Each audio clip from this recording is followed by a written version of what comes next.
TV मराठीवरती आपल्या सर्वांचं स्वागत। आपण पाहत आहात बिग टीव्ही मराठी। मी तृप्ती कदम। पाहूया आजच्या ठळक घडामोडी।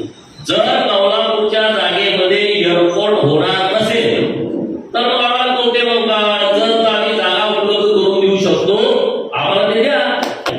नव्यानं 14 एअरपोर्ट झालेले आहे, परंतु सांगली जिल्ह्यात एअरपोर्ट व्हायला तयार नाही।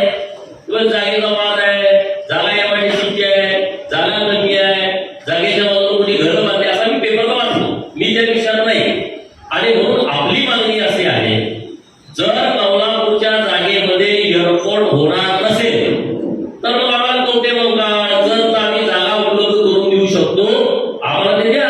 तर कोणते बघा करायला माझी विनंती आहे की तुमच्या इथं जर 1000-2000 एकर जागा असेल, लोकांची सहमती असेल, तर तुम्ही तशा पद्धतीचा एक रिपोर्ट तयार करा। आपण हे काही फेक बोलत नाही आणि त्यामुळे आता हायवे